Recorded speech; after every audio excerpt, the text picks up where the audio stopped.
Today is a new day. I buy faulty electronic items on eBay, attempt to fix them and sell them on for a profit. Welcome your faces back to episode number 91 of the series Profit or Loss. This is Sally's spectacular spreadsheet, and Sally recently has been very happy, minus a few little losses. Prior to that, it was very up and down. Either my knowledge is getting better when it comes to repairing, which I highly doubt, or I'm just managing to find a few good deals on eBay recently. Probably that. Well, Joey, what are these good deals that you're talking about on eBay? I paid a grand total of £200. Not for just this Nintendo Switch Lite, but for 4 Nintendo Switch Lites. So we're talking £50 each. I think that's a relatively good deal. I was trying to get a little bit of a sneak peek on the listing to see if the screws had been removed before or not, and it was really difficult to tell. So Lord only knows what I've stumbled across today. We might have 4 prior repair attempts that have all failed. We have a couple missing analog covers, as you can see. 3 out of the 4 consoles don't have serial numbers. When that happens, I don't feel so confident, but I'm determined today to make a profit. And yes, my sign is wonky. The eBay listing that I bought these from, it was one listing, like I said, for £200. 2 of them apparently do not connect to any Wi-Fi or find any Wi-Fi networks, and the other 2 are no power. I don't know if I'm going to get through all 4 Nintendo Switch Lites today. If they're easy enough, that might be the case, and we might be in for some serious profit. Let's look at Switch Lite number 1. I don't know which ones are no power, which ones have the Wi-Fi issue, but I'm just going to randomly go with this one. Do you power on? No, you don't. Okay. And again, this one doesn't have the serial number. Has that even got a charging port? My camera focuses, that is. Any second now. It does have a port. It doesn't look fantastic. Let's head on over to our microscope. Oi, this doesn't look fantastic. It's solid, but the framing looks out. Can you see? I think this has definitely had a charging port replacement before, so somebody's been inside it. Screw-wise, yeah, you can see that the screws are a little bit stripped. Do we have the one on the top as well? We do. That one looks a little bit better. Any chance we have a game? No. I will give this a little bit of a test though, because I can't see any bent pins. Let's plug our ammeter into the device. What do we get? Oh, it feels awful. It doesn't feel great. It doesn't feel good. 0.07 out of focus, and just staying on 0.07. That could mean a plethora of things. The thing that I'm worried about here is that I don't actually see any battery symbol on the screen because of how this port is and everything. I'm actually just going to take this apart and see what we have. Before I start dismantling this device and potentially breaking it even further, a huge shout out to today's video sponsor, PCBWay. PCBWay is the solution for all your PCB needs. Imagine this scenario. You're in dire need of a reliable service to print some custom circuit boards. Those boards need to be great quality, have fast shipping and be at a very good price. PCBWay have you sorted. Simply start your instant quote and customize your PCB to how you want it. Anything from thickness to solder mask color. And then in a few simple steps, you'll be ready to check out. PCBWay also offers services such as CNC machining, 3D printing, injection molding, and sheet metal fabrication. Why not check out the gift store where you can buy preheaters, soldering irons, multimeters, and much, much more. Head on over to PCBWay.com to get started. Well, the screws don't seem to be threaded, which is always nice. 4 tri-wings on the back. Take these off. Time to remove said chassis. Try and wiggle that off. Here we go. So far, so good. One thing I really like is that all the screws have been put back in the right places. There could be a scenario in which this hasn't been opened before, and what I'm talking about is absolute baloney. I think I've just got trust issues. I can definitely see off the face of it flux on the board, especially around the power connector, just here, from where it connects to the daughter board. And that port has been replaced, I can confirm. I can't really comment on the aspect of the job until I take the board out a little bit further. This connector does feel fluxy. Little bit skint on the thermal paste there. I don't know if that necessarily would have done the job in the long run. So knowing that somebody's actually been in this device before now drastically already lowers our chances of being able to fix it. But like I said, I've got good faith about today. They've actually peeled up the board here from when they've tried to disconnect the battery. See on the corner? Oh, that's really exposed. Should now be able to just lift the motherboard out of the chassis. Let's head on over to the scope and inspect some of this. First inspections, here we go. A little bit of flux on the max I see over there. Let's have a look at this port then, shall we? Okay. All right. Doesn't look like a horrendous port if you ask me. We seem to be missing a little bit of solder just coming all the way through and hugging this leg, and on the same on this side. These ones are more than making up for that though, because they look quite strong. On the back of the port, has the solder gone all the way through? Yeah. It looks okay. They burnt a little bit of plastic on the port, but that's neither here nor there. It doesn't necessarily matter. Ooh. Oh. What else are we missing? This is the, I want to say the backlight IC or the fuel gauge. It's one of the two. And then this one obviously needs to be soldered correctly, I guess. And it's not. This is why I guess visual inspection is very, very key.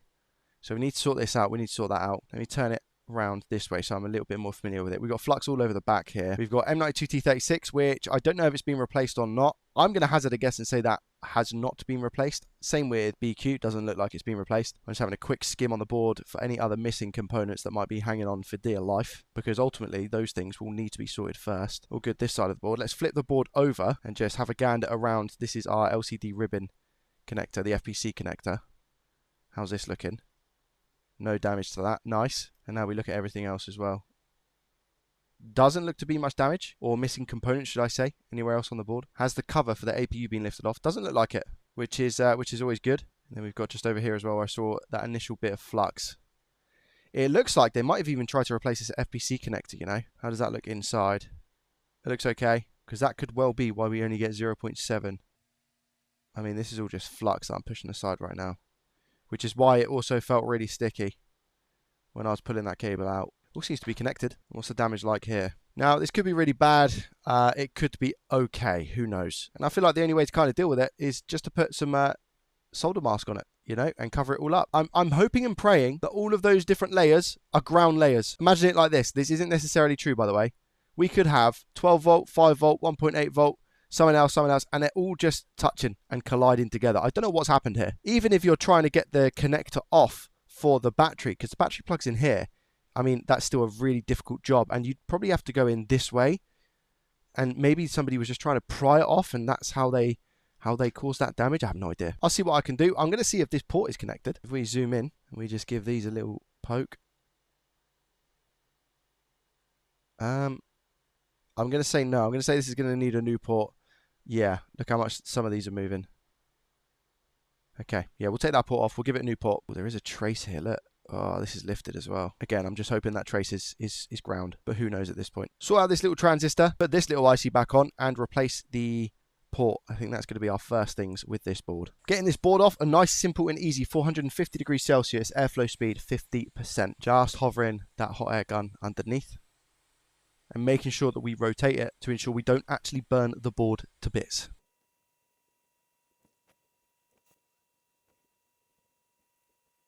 I don't want to use a solder sucker because that component on the back is hanging on for dear life. So let's sort that out first. Should be relatively simple here. We're going to apply a drop of flux. That might even be connected still, you know. But we put a tiny bit of flux here and just focus our nozzle. I'm going 400 degrees Celsius now. I'm trying a little bit of a lower temperature on these on the switches, rather than the 450 for certain things. There we go. That's definitely in place. Let's also go with a little bit of flux down here. Tiny bit of leaded solder, because I'm going to clean this up. Hopefully look to get the smaller bit of wick down here and clean that pad, but it's going to be tough. It's a very small area to work in. I don't want to take up any components around it, you see.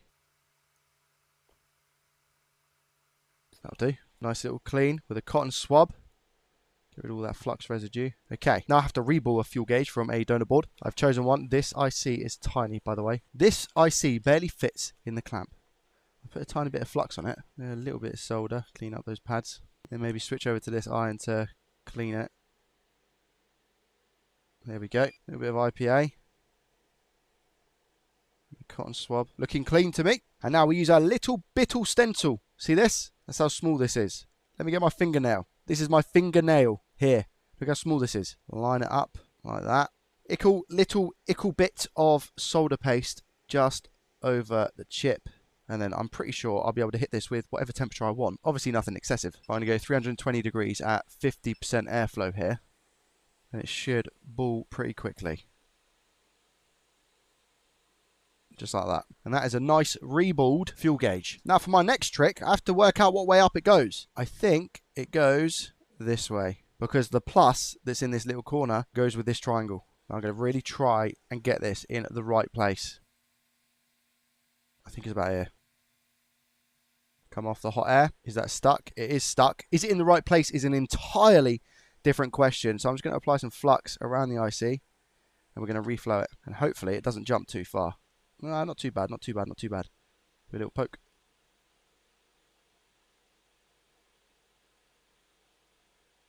That's okay. Wait for it to cool down a second. Get rid of that flux in the area. Nice clean. Alright, let's just check around the IC. The annoying thing is, I can't actually tell if it's soldered on correctly because it is such a tiny chip. The one that we're looking at is here. I mean, those balls all look okay. But again, I'm looking at this at a very tight angle. Whilst we're here, let's line up a switch light charging port and get this prepared and tinned. A little bit of flux. There we go. Clean off any flux that we can. Board is prepped for the new port. Final touch is a little bit of flux. Just around here. A little bit here. A little bit here. 420 degrees Celsius. Airflow speed 50%. Try and keep this temperature pretty high because of the fact we're looking to heat through the board. So as long as we keep moving that air, we should be alright. Place port on. Give it a couple of seconds. Actually grab my other tweezers here. So I can just shimmy that down into place just like that. Make sure we're all good. Just about here. Come off the heat. Slight pressure. Slight pressure. Wait for that soldering to harden. There we go. Come off and clean whilst the board is hot. So I'll come straight in with a cotton swab here. Give this all a nice clean. There we go. Before we take it onto the desk, is it looking flat to the board? It is. Look at that. Wonderful. Over to the desk now just to give it a little poke test and make sure that we've put this on properly. All looks okay though. Looks really good, except for this one maybe. No, that one's fine as well. It's just got a little bit less solder on than the others, but it's still absolutely solid.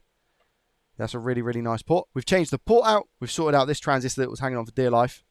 And we've also sorted out the fuel gauge. What I haven't done is put conformal coating around here, but I'm not going to do that just yet in case this doesn't work. Quickly, now that I've sorted all of that stuff out, I am going to check for shorts. So I've got my multimeter. It's in continuity mode, which is the mode that beeps when we indeed have a complete circuit. I'm just going to check around M92T36 for shorts. CPU cap is not shorted. I should have checked that right at the start. We don't have any shorts. Is the fuse okay? Fuse is okay. Any shorts around our fuel gauge? Again, really something that I should have checked before.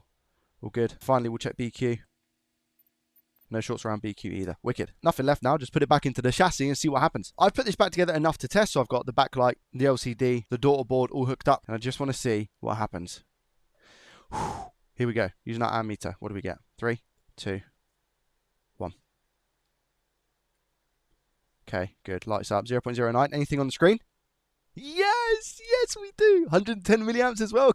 Come on, son. I just want to see if it turns on. So I'm actually going to leave it in charge for a little bit. Once we get to the OS/startup screen, I'll turn it off. I'll put the thermal paste and the game card reader and everything back just for then initial testing. Make sure the games work, the Wi-Fi, etc. Then I'll take it back apart again and sort out these because I don't want to do these now just in case. Might be a waste of time. That has just gone up to 450 milliamps, by the way, which is really good. And then hopefully, who knows, we might be able to call this one a fix. And I didn't think that was going to happen when I first opened this console. I'm not going to talk just yet because I always know what happens in these situations. So I am absolutely zipping it shut. Oh, it's just turning on. I've just caught it. Is it going to turn on fully? Ah, that looks like it's hanging. That hanged for quite a long time. Why did it do that? I'm going to hazard a guess here and say that the Wi-Fi is not going to work on this one. Yes, I knew it. Wi-Fi communication is not currently available due to an error. This was definitely a no power device. So actually there was 3 that had Wi-Fi issues, I'm assuming. And I could just tell from how slow the startup screen was that we would have an issue like the Wi-Fi. Okay, so let's investigate that. The Wi-Fi chip is under this little shield here. I literally said, didn't I? It's too good to be true. I said it. Spoke too soon. Spoke too soon. Let's see what we got under the shield. Maybe we're going to be lucky enough to just deal with like a shorted cap or something. Meter in continuity mode. Again, you can hear the beeps. Do we have any shorts on any caps? Or is it the actual Wi-Fi IC itself? Most probably the Wi-Fi IC itself. No, no shorts. Which means I think it's going to be the actual Wi-Fi IC. This is the Wi-Fi and Bluetooth module. The Nintendo Switch Lite does in fact have Bluetooth. It goes up this way. There's no easy way to take this off. Doing it this way is probably going to be best. Again, 400 degrees Celsius. 50% airflow. Let's see if we can get this off without breaking everything. Okay. I'll take it. Very, very shaky sort of situation. But we got the job done. Let's add flux to the mix. It looks quite awful under there, doesn't it? This here is quite difficult to work in an area like this. I'm going to add some leaded. Yeah, very small area to work in. Very small. Going to rotate the board quickly. I'll make my life a little bit easier at least. I think we look pretty good. Very dry now, so I now need to come back in with some heat. There we go. That looks pretty clean to me. Now the hard part, removing the Wi-Fi IC from a donor board, and we're going to have to reball it. I actually done several of these on a stream recently, and it gave me a big run for my money. It made me realize how much I still have to learn when it comes to soldering. The entire reballing process was horrific, and I hope I'm going to be able to nail it first time on this IC, but somehow I just don't think that's going to happen. Here art thou, chip. Big shout out, by the way, to Paul Daniels, who taught me a trick when it comes to reballing really small ICs like this. Dry your paste first, like this. This is dry paste. This way is probably most comfortable for me, if I'm honest. I think that now lines up. Make sure your stencil is really clean as well. This one could do with a little bit more of a brush. Lay the stencil flat. Come in now with that dry paste. Dry paste for me made such a difference. Now for me here, 20% at 280 degrees Celsius really worked. Is it going to work this time round, or is it going to make me look like a moron? Who knows? Let's find out.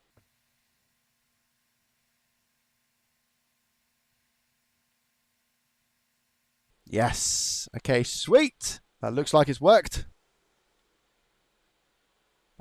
Minus 2 balls, apparently. They get stuck in the stencil? I think so. I could come in with 2 small balls here. I think like literally 0.2 mil and place them on. I actually think 0.3 is better. Yeah, I think definitely 0.3. Just drop these on, put them in place. With 1% airflow at 300 degrees Celsius here. There they go. Perfect. And the other one. Wicked. Now I'm just going to add a bit of flux to this IC. Still keep it at 1%. There's no need for me to change it right now. It means that the chip won't fly off at least. Now, those balls look a bit too big, in my opinion. Annoyingly. 0.3 is too big. I should have gone 0.2. See how big they are. See what we can do here. If I can do anything. No, messed up at this. We messed up at this point. We messed up. Yeah. It was looking so good. That's all right. We were so close. We were so close. Should be relatively quick to get back to the stage we were just at. Little bit of exposure on this just up here, but hopefully that's going to be okay. A lot of hoping at this point, isn't there? This is it. This is the one. Dry paste. There we go. 20% 280. You can have the same issue or someone else now. Come on. We got this. Come on, chip. Do me a favour.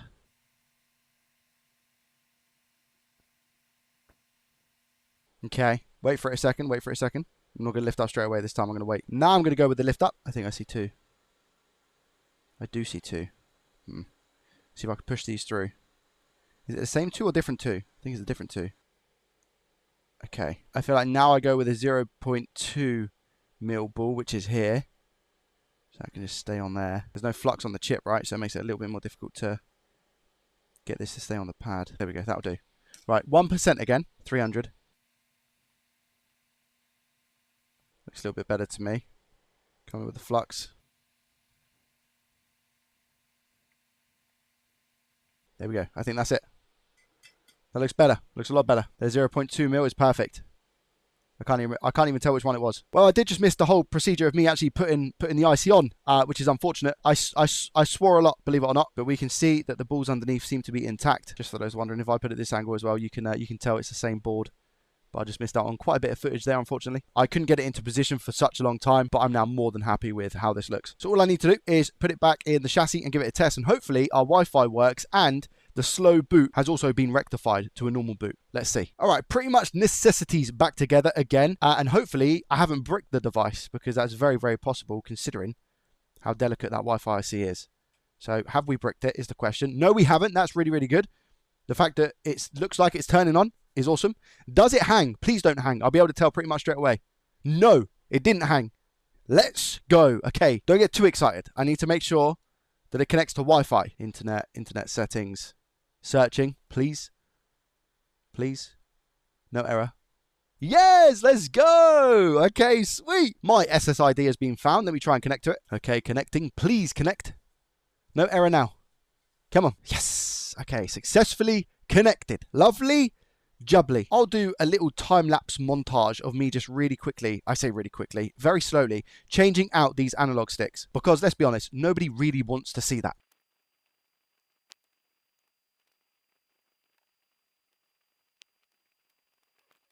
I've done pretty much everything I need to. I'm just going to put a tad of conformal coating down here. Doesn't seem to be shorting out with anything, but again, more so a better to be safe than sorry situation. Big blob of it. Take it down there. I'm really hoping at this point, I haven't tested the game card reader, so I hope that really works.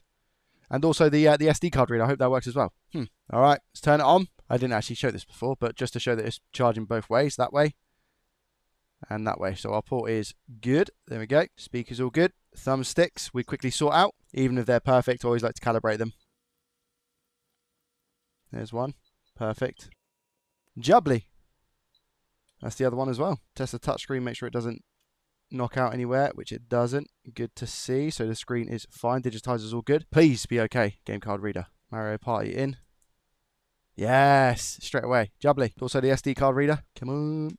Yeah, all good. Restart console. Lovely. There we have it. Few little marks on the screen. I think a dog's been at it, to be honest, at the top. But that will easily sell on eBay for a decent price, which we'll find out at the end of the video. One thing is for certain, that Switch definitely made me work for my money. Remember, this one didn't have a serial number either, so I have also logged into the Nintendo servers just to make sure it's not banned, and it's not. So this is fully working. Are we going to leave it there and stop?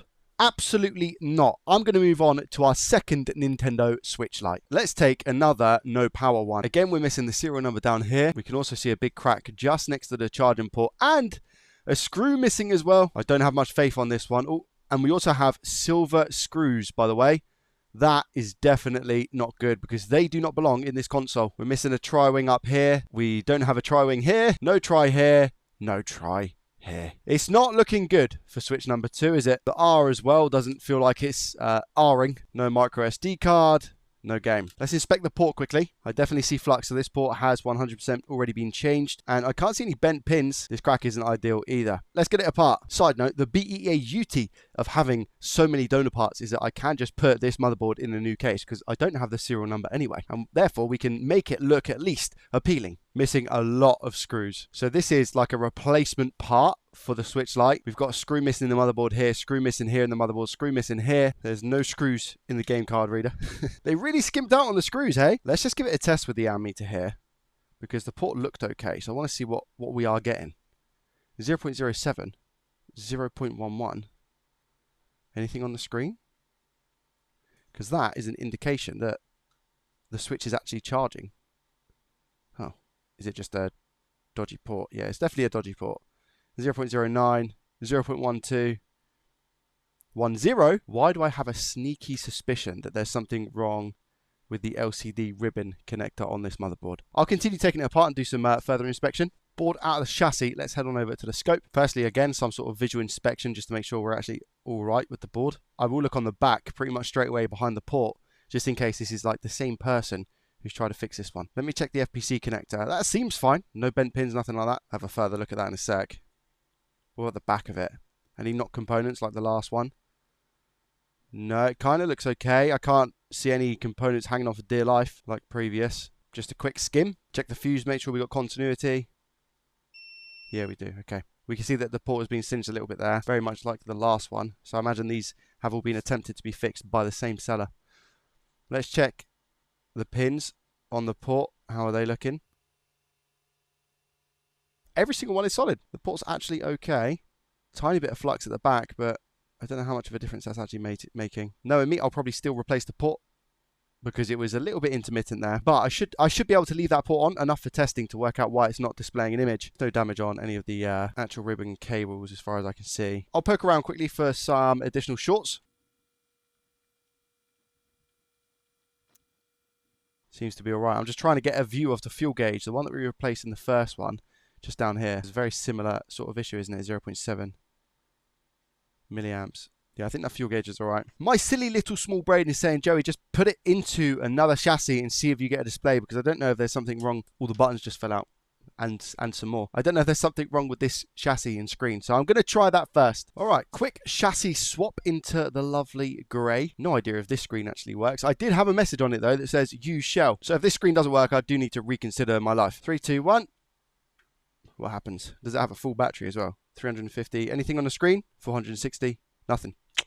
Okay, so we don't have a display on the screen. Do we have a backlight? Doesn't look like it. Usually you can see a backlight down here if it does come on. We'll have a push down or anything like that. I always worry about these ones because they can normally mean either the eMMC is faulty or even the APU. So I'm just trying to push on the back here to see if that actually turns anything on. Nothing at all. Just as an FYI as well, this is using a different daughter board, so that kind of rules out the daughter board being faulty. But we're seeing a charge anyway. We're definitely seeing a charge to the console. So, but it goes to 460, so that's charging the battery. It's just not getting to second stage boot when it goes to fast charge, you know. Just going to do some further diagnostics to the board, measure around the APU, have a look at the backlight circuit and see if there's anything that I can work out. Again, I don't want to bore you, so I'll let you know if I find anything significant. I've actually been looking at this now for over an hour since I just spoke to you. And I have made several different comparisons between this board and the other one, and I can't work out for the life of me what's going on. I've used the thermal cam, and BQ is the only IC that gets hot, as well as the back of the APU. But I've taken the casing off, the metal casing surrounding the APU, and I don't actually think it is the APU. I've got the NAND here. It very well could be this. It could be the NAND. Don't think it's the RAM either. I think the RAM is absolutely fine. And I've checked all around the Wi-Fi IC. That also seems to be okay. I don't think it's anything relating to the charging port itself, because I get a charge both ways. And I've tried it with a good battery, trying to just power it on, bypassing the charging circuit essentially, and it just doesn't power on. I think what I'm going to do with this one and the chassis is park it and potentially save it for a live stream, or when I have a bit more of a fresh brain, come back to it. I could just start changing random chips, the BQ, the M92. There's no logic behind it, you know, so that ultimately could be a huge waste of time. So let's park this, mark it as a loss unfortunately, and we're going to move on to Switch number 3. The pressure's actually really on here, because I think I need to fix the next 2 Nintendo Switch Lites to make a profit. Switch Lite number 3, what do you have for me? Do you turn on? You do? Okay. All right. So condition-wise, the chassis itself is actually okay. Doesn't look like this one's been opened, judging by the screws, but again, could be wrong. So if the listing's correct, everything works, but it just doesn't connect to Wi-Fi. Let's try and connect to my SSID. Does that say connected? It's connected. And it's also found via Bluetooth this speaker, my Soundcore Mini. Does it need an update? It does. Is there potentially a chance that they just put in the incorrect password to their Wi-Fi? I don't know. System update's being completed. I need to change out this Joy-Con, because as you can see, the state of it isn't great. Does it read a game? It does. There we go. Look, Mario Party Superstars. What about SD card? SD card works as well. Look, let's see if we can go onto the Nintendo eShop. There we go. Seems to be absolutely fine. So it's not banned online either. The screen seems to be good, because I've not had any issues using it. Yeah, the screen's absolutely fine. Test the buttons. Buttons all good. No drift on this stick from what I can tell. And to be fair, no drift on this one either, but I need to change it out because it's got a big hole in it. But everything's working. Again, I don't think you necessarily need to see me actually even doing a time lapse of changing this stick out. I'm just going to change the stick out and then confirm with you if it's all good or not. Talk about being resourceful. I'm actually going to use the white joystick from the console that I wasn't able to fix. So therefore, we should be able to save a little bit of money. Okay, here's the console all put back together, all been reset. What I like about using the other one from the other console is that it's not like brand spanking new white. So it goes with this one over here. Fun fact as well, it's been factory reset twice, because after I put it back together, I wanted to test the Wi-Fi again. And yeah, condition-wise of this this chassis is really, really good. A little bit more of a clean, and it'll be good to sell. It definitely wasn't opened before as well. I can only assume they got the Wi-Fi password wrong. It all boils down to this, our 4th and final Nintendo Switch Lite. Right, show me what you're working with. Again, this chassis is in very good condition actually, and we have a serial number. Would you look at that? I don't think it's been taken apart. We have all of our screws intact. I think all the tries as well. This one's looking promising. Okay, now you should be a Wi-Fi issue as well. Do you hang? Let's have a look. Does it stay on this this page for too long? Yeah, it should have gone off by now. It should have already booted. Usually, signs of a bad Wi-Fi IC. And now we're on. I guarantee this one is going to display a message when we go to try and connect to the internet. Almost straight off the bat, I reckon. Should be now. Yeah, there we go. So due to an error, it's going to turn off. That is just going to be, hopefully, a Wi-Fi IC. Now, I already showed you how to reboot a Wi-Fi IC at the start of the video with our first Nintendo Switch, but I missed the footage of me actually putting the IC on. So what I'll do now is I'll do all the reboot process, and I'll be back with you in a second to show you me actually putting the IC on the board. And hopefully, again, with this, we can go 3 for 4. Just a note before I change out the Wi-Fi IC under here. The port has been changed. So somebody has, in fact, been inside this console. I was pretty sure somebody hadn't, meaning they've done a really, really good job. Make sure this port is solid. Yeah, port's great. On the inside, looks fine as well. Nice and flat to the board. Jubbly. Over to the main attraction. This does look like it's got a bit of a dent in it. So I wonder if this has been attempted fixed before. Kind of looks like it because of the flux, right? I don't know what that is. Did the chip go bang? Is that what that is? See if I can give that a clean. Oh, I can. Okay. Maybe they just went to reflow list to see if that would fix the issue. Meeting continuity mode. Do we get any shorts around any of the caps? No, we don't. Okay, so it's probably just going to be the IC itself. Let's see if we've got any flux underneath here. 420 degrees Celsius, airflow speed is in fact 50%. Again, does look a little bit haggard under there, doesn't it? Perhaps a reflow might have sorted this one, but nonetheless, it's better to be safe than sorry. Get some leaded around here, again, being super careful.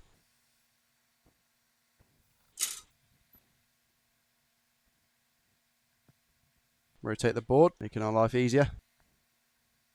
One more rotation. Yeah, whoever done the port on this done a really good job. Heat this up again to give it a nice little clean. I see 2 more, I think, just there. There we go. To me, that is looking nice and clean, ready for our new chip. And now the reballing process. This is the part that I'll skip. I don't have the footage to prove it, but we actually got that in one go. I did have to add flux to the stencil though. But that Wi-Fi IC is nicely reballed. Now the placing on part that I forgot to record last time. Bit of flux. Not too much, just to glaze it a little bit. That is probably around about the placement of the chip. Come down maybe a little bit on the right side. Like that. 400 degrees Celsius with an airflow speed of 30%. That's what dreams are made of. Here we go. Straight over the top. Ah, see? It's gone out of place. I need to be careful. It's exactly what happened last time when I forgot to press the record button. There we go. Need to go straight over the top of it. There we go. That's better. Got to concentrate a lot here. Wait for those balls to sit down on the pads. Coming off the heat now. I'm assuming that they're solid. I'm going to put the airflow speed up to about 35% here. And just give it a little tap to make sure that it is soldered to the pads. It is. Good.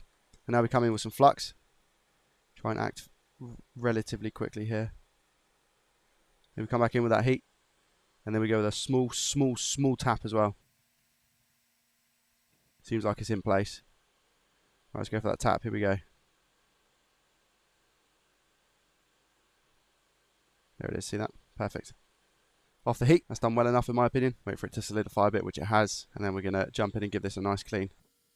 With 2 different toothbrushes. My fluxy one and my not so fluxy one. Okay, I think we're looking good. We just now need to give it a test and pray. Here we go, back together enough to just test the Wi-Fi quickly before we go ahead and fully reassemble. Power's on, good. We haven't bricked it. Does this hang or not? Again, should be able to tell fairly quickly. That was good. That was good. Okay, onto the internet settings. Do we get an error? We do. Okay. Devastating. Reason why it's devastating is because I'm pretty sure A, the IC was fine because I tested on the donor for shorts, and B, the whole reballing process, that was also okay. And putting the chip on was okay. What's also weird is that the boot sequence is now a lot quicker than what it was before, where it was hanging. Now it's not doing that. So that would tell me we've rectified that by changing out the Wi-Fi IC. Interesting. Now, these ICs are required from donor boards. So whilst I have checked for shorts, it's very known, like it was on this one, that the shorts don't indicate on the caps surrounding the IC. The actual IC itself internally develops a short. So I'm wondering actually, do I just go ahead and change out that IC to another one? Because you can't have 2 bad donor boards with the same issue, right? What's really strange is that I've just gone onto the Bluetooth and it's found a Bluetooth device, my Soundcore Mini that I was talking about, this little speaker thing. So the Bluetooth is fine, but the Wi-Fi isn't. But it's the same chip. I'll just check for shorts in the area again, and I can't find any. Plus, again, it looks like it's on properly. So I have no choice but to swap it out.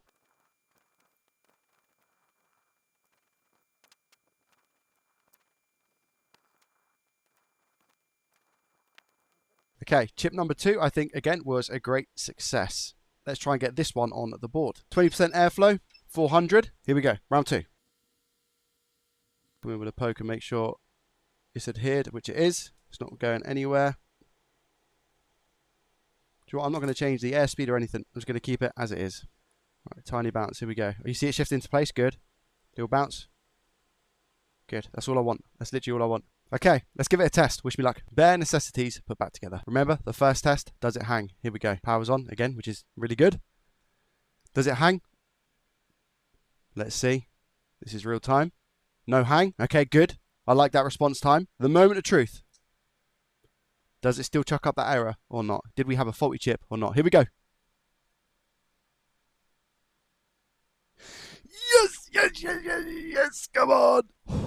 Sweet. It must have been a faulty chip because I was super happy with how I put it on the board. You have to have confidence in your work, and I think that's one thing that I was really lacking like earlier on in this journey. Obviously, there's a possibility that maybe one of the balls didn't connect properly to the pads underneath with the previous chip, and actually maybe that chip is okay. But instead of messing around with it and reflowing it, I thought, let's just get a new chip on. Let me connect to the internet just to make sure we're good. There it is. Successfully connected. Just make sure quickly that it definitely does charge both ways as well. I mean, this is not a good sign. Oh, wait a minute. So if I push it and let go, it turns off. Okay, turn it around. Same thing or different? That way's okay, but still a little bit intermittent. It doesn't charge this way, look. Unless if I force it in, does it charge? Yeah, it does, look. And then as soon as I take the pressure off, it stops charging, which means, unfortunately, I am going to have to change the port out. It gets better and better. It's all good practice at the end of the day. I present to you the Gordon Ramsay port swap. Port removed. Pads tinned. New port tinned. Flux on. Spread. Heat on. 420 degrees Celsius. Airflow speed 50%. Port on. Push. Firm. Heat off. Clean. Inspect. Good. Test. Brilliant. Idiot sandwich. Things are back in so I can test them. For example, the game card reader, etc. Let's see if this charges both ways quick. How's that? A lot better. Stays on. Good. 0.30. Bumps all the way up. 460. Good. It'll turn off and then turn back on because the device is booting. Nice. And this way as well. Seems to be good. There we go. No disconnecting when I'm moving this around, which is nice. That's a nice, now secure, solid port. And here we have it all back together. I've tested out a game, the game card reader, Immortals Phoenix Rising. All the buttons are working absolutely fine. The touchscreen is all good. I'm just seeing the Wi-Fi is not connected. Oh, it's just connected there, so it's auto-connected. Now I just need to update it, reset it, and it's good to sell. We've managed to fix 3 out of 4 Nintendo Switch lights in today's video. One of them, maybe not even being a fix, but we had to swap out the joystick. Best way that I look at it is that 3 devices have been saved from the bin. Let's head on over to Sally's spectacular spreadsheet to see if we've made a profit or a loss. Cost-wise, it was £200 for all of the devices. For parts, I used 2 charging ports, so that's £2. And I used 2 brand new analog sticks, which are about £1 each as well. So we saved £4 for parts. Everything else was obtained from donor boards. Sell price. I'm going to be very realistic here, and I'm going to say that I'm going to get roughly around about £80 per Nintendo Switch Lite console. They used to be a lot better. It used to be £100, but they've definitely been struggling to sell more recently. I sold one a few months ago for about £85, so that's why I'm going safe bet. £80 each. Giving us a sell price of $240, it's actually going to be very close considering the eBay fees. Gives us a total profit in today's video of, I hope profit anyway, £14 and 40 pence. Adding that here, £14.40, gives us a total profit of £596 and 8 pence. You're probably wondering why I'm not happier about that profit, but I mean, fixing 3 out of the 4 devices, I would have hoped for a little bit more profit. What's the warning there? Do not buy them for £50 each if they only manage to sell at £80 working. 3 of these devices had prior repair attempts on them as well. I got very lucky in today's episode. Thank you so much for watching. If you did enjoy it, hit the thumbs up button, subscribe if you're new to the channel. I'll leave a playlist up here starting this series from the very beginning. Make sure you have a great rest of your day, week, weekend, evening, morning, afternoon, whatever it is for you. And I'll see you in the next one. Peace.